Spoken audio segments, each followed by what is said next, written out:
Somos renacidos por la palabra de Dios que vive y permanece para siempre. Esa es la razón que diariamente nos convocamos para estudiar, para leer y meditar en la palabra de Dios y ser reavivados por el mensaje del Señor.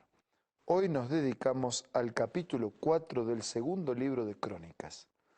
Ese libro que amplía en detalles lo que ya había sido presentado en los dos libros de Samuel y de Reyes y nos permite entender mejor el tiempo en el que los reyes y el pueblo desarrollaron su existencia con sus luchas, con sus victorias, también con sus fracasos y aprender muchas lecciones de todas sus vivencias.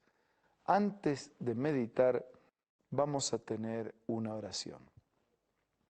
Señor y Padre nuestro, bendícenos al abrir tu palabra y que podamos percibir tu mensaje aplicado a nuestra vida. Te pedimos y agradecemos todo en el nombre de Jesús. Amén.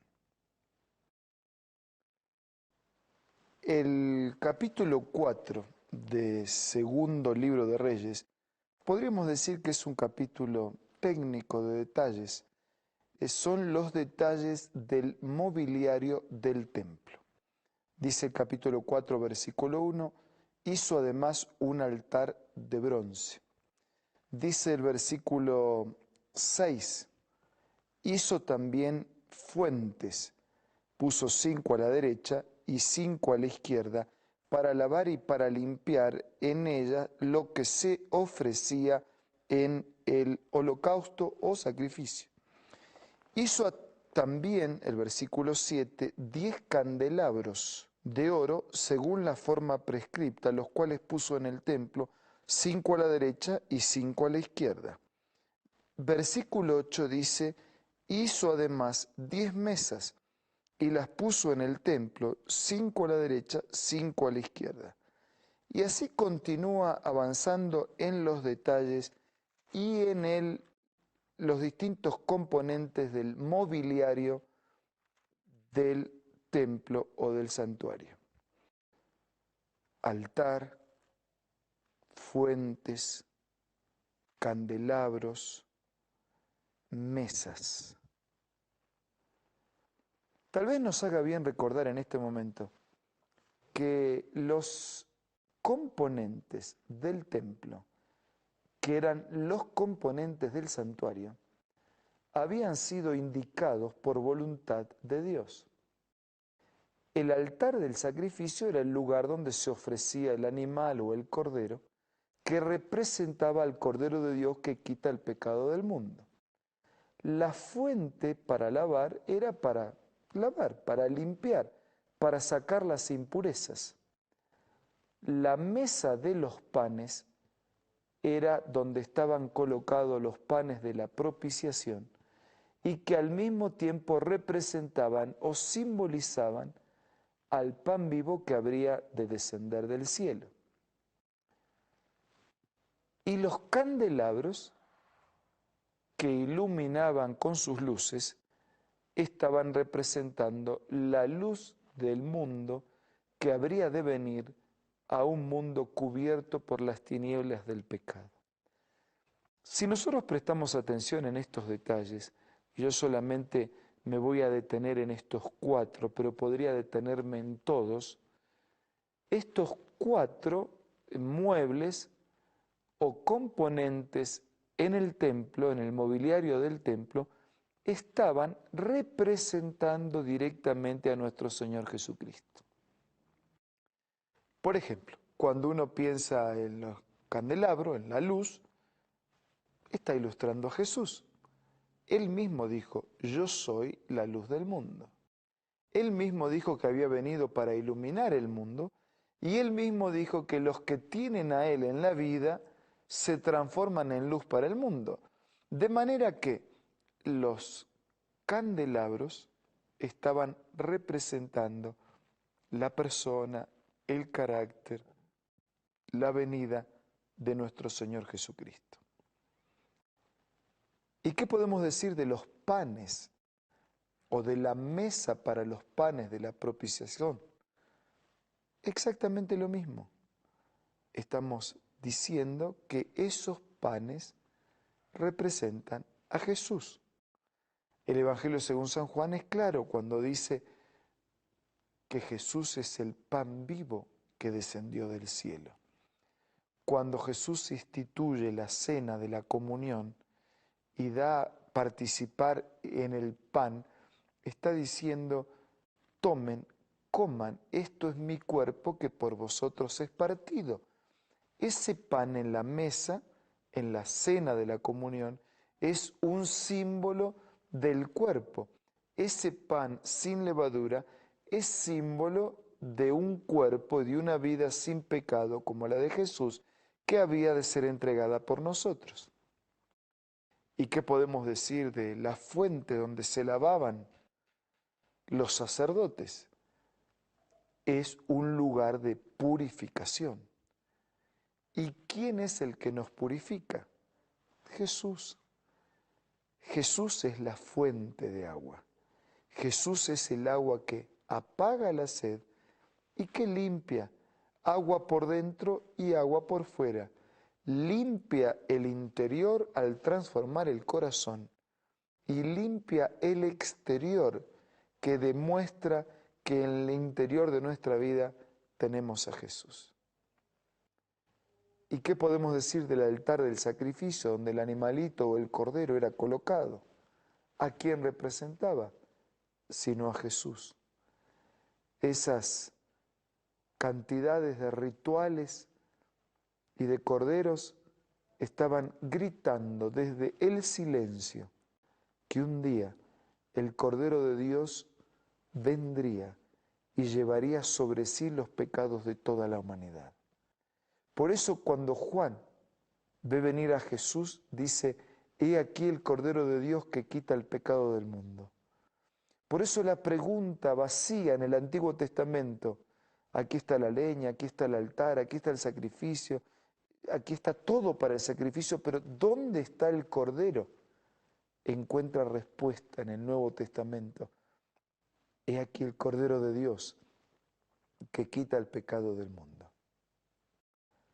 Jesús es nuestra ofrenda, Jesús es nuestro sacrificio y al mismo tiempo es nuestro sacerdote que hace de puente para unirnos con el cielo y con la eternidad.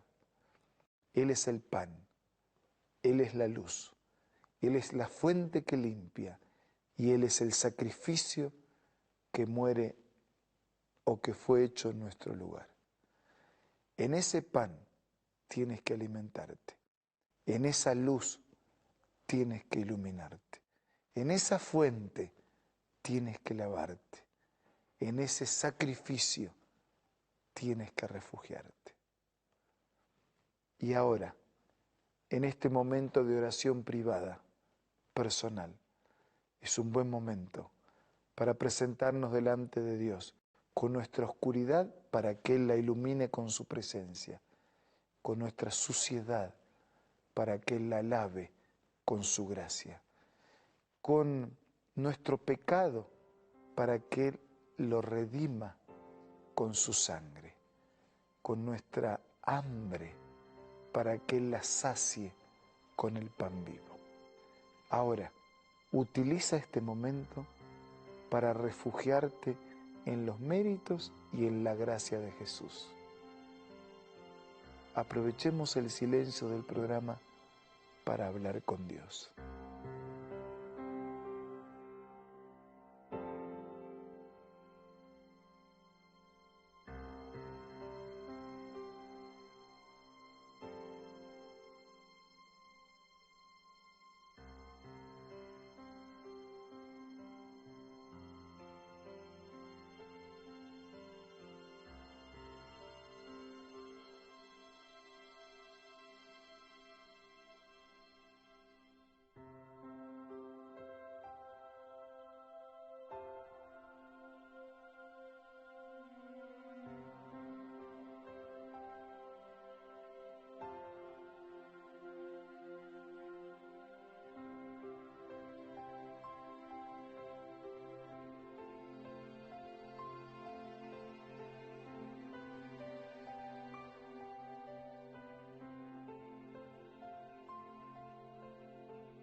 Padre nuestro que estás en los cielos, gracias porque eres nuestro altar de sacrificio.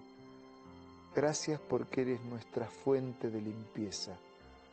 Gracias porque eres nuestro pan que alimenta y nuestra luz que nos ilumina. Bendícenos a todos y llénanos con tu bendición.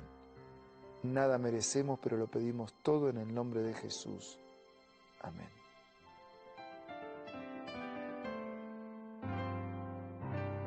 La Biblia, la palabra de Dios, es una carta donde nuestro Creador expresa su amor hacia la humanidad.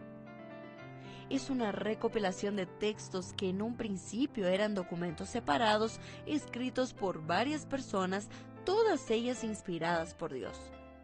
Primero en hebreo, arameo y griego durante un periodo muy dilatado y después reunidos para formar la Biblia cristiana. Está dividida en dos grandes secciones, el Antiguo Testamento con 39 libros y el Nuevo Testamento con 27. En la Biblia se desarrolla la historia de la salvación de Dios al hombre. En toda ella hay una línea conectora que une todo, Jesucristo. Es el personaje principal de la Biblia y el cual trae la revelación definitiva de Dios. Es considerada también el manual de nuestro fabricante. Es vital tener este ejemplar en casa y descubrir su valioso mensaje. Busca también en tu App Store o Play Store y encontrarás varias opciones. No olvides descargar también el aplicativo Reavivados por su palabra y sigue la secuencia de su lectura. La Biblia es la palabra de Dios. Amigos, nos reencontramos mañana para seguir siendo reavivados por la palabra de Dios.